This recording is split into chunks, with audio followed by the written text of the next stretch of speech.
You're watching this video because your doctor has recommended a craniotomy for brain tumor. This is surgery to remove part or all of a tumor which is growing against or inside the brain. When undergoing a craniotomy, you'll typically have general anesthesia, also known as being put to sleep. You'll have a urinary catheter inserted which will allow urine to drain from the bladder into a bag while you're asleep. You'll then be positioned on your back, side or front, depending on the location of the tumor within the head. A metal head clamp may be used to hold your head safely. Some of your hair will need to be cut or shaved to prevent infection getting into the wound. Where this will be and how much hair is removed will, again, vary depending on the personal requirements of your operation. Sometimes 3D computer technology, like satellite navigation for the brain, is used to help the surgeon during the operation. To begin, your surgeon will make a cut in the skin of the scalp. Special drills are used to make a variable number of holes in the skull. They're designed to stop if they reach anything soft. A special bone saw with protective footplate is used to join the dots and a window of bone is opened. The incision and bone window will vary in size, shape, and position depending on your personal requirements. In this video, we show a larger than average incision and bone opening. Most are smaller. The tough lining around the brain, known as the dura, is then opened to reveal the brain. The surgeon will then carefully navigate to the area of abnormality. This can vary between patients, and the path to the tumor will be chosen by the surgeon to cause the least damage to important structures within the brain. The surgeon will then carefully remove as much of the tumor as possible. There are different tools, techniques, and equipment that may be used depending on what they encounter. Here, we show an oversimplistic version of the tumor being removed. If there's a very high risk of causing damage to the brain, the surgeon will stop, even if that means leaving some tumor behind. Sometimes a sample of the tumor can be sent to the laboratory for a rapid analysis during the operation. This is not as accurate as the full results, which normally take days to process. However, this early information may be useful to guide what the surgeon does next while you're still asleep. The surgeon will then take time to make sure any bleeding is under control before closing the dura and bone window. There are different ways to do this, but usually involve screws, plates, or bone clasps to reattach the bone. The healing process will fill some of the gaps left behind, but there may be permanent small bumps that you can feel. This is usually, but not always, covered up by the scalp and hair. To finish, the surgeon will close the scalp with sutures or staples. There may be a drain left in place to drain off excess fluid from the surgical site, which will usually be removed in the first few days after surgery. You will have a wound dressing and may have a head bandage applied as well. Please ask your surgical team for your personal post-operative plan after the procedure is finished, so they can give advice based on your needs.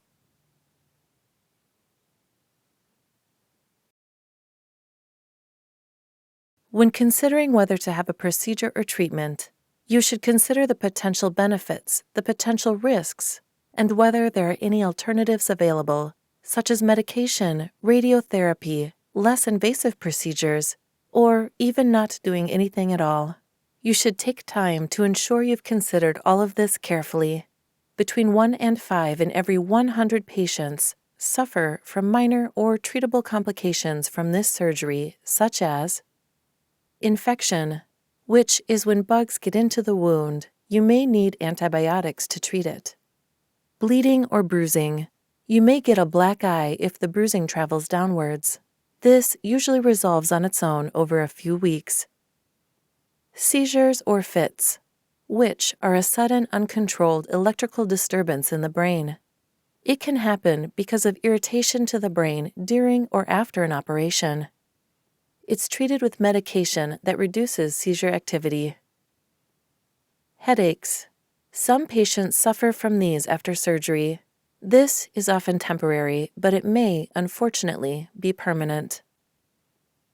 CSF or cerebrospinal fluid leak, which requires you to stay in the hospital slightly longer to ensure it heals up before you can go home. If it doesn't stop on its own, you may need a drain or another operation to fix it. Hydrocephalus, which is a buildup of fluid within the brain. This may require a drain to be inserted during the operation or at a later date. Pressure on skin, nerves, or eyes. Problems with positioning during the operation, which might include pressure problems, skin and nerve injuries, and eye complications, including, very rarely, blindness. Special gel mattresses and operating tables are used to minimize this. Residual or recurrent tumor. The purpose of this operation is to remove all or most of the tumor as safely as possible. However, if there are parts of the tumor which are stuck down or too risky to remove, your surgeon may leave it to prevent damaging the brain further. If any tumor is left behind, it will grow again if left untreated. Even if the surgeon thinks it's completely removed, there's a small chance that a few microscopic cells are left behind and the tumor may regrow. You'll need further scans in the future to keep an eye on this. Further treatment may be required. More serious and sometimes untreatable risks include stroke, which is a type of brain damage. Brain operations can cause strokes in up to 5 out of 100 cases, but can be higher, depending on the area of the brain being operated and the abnormality.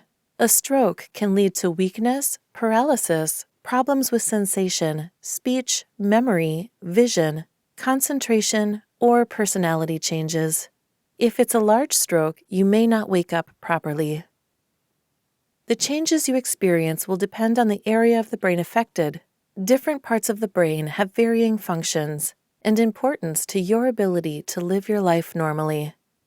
There's no medical treatment that reverses a stroke. However, in some cases, the brain forms alternative pathways to help overcome the problem caused by it.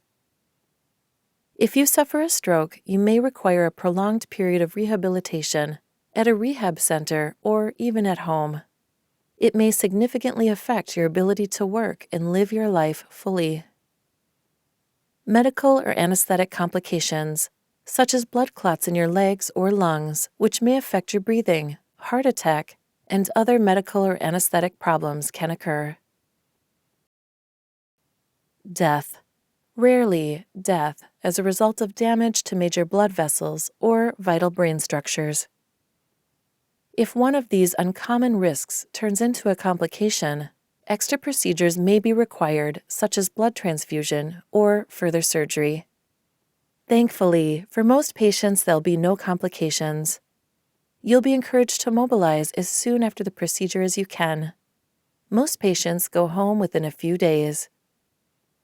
The surgical team will be in contact about next steps and if any further treatment is required once they get results from the laboratory.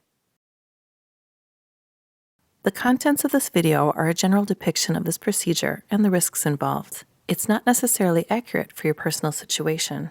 Information specific to your individual circumstances is listed in the written consent information sent to you by your healthcare team.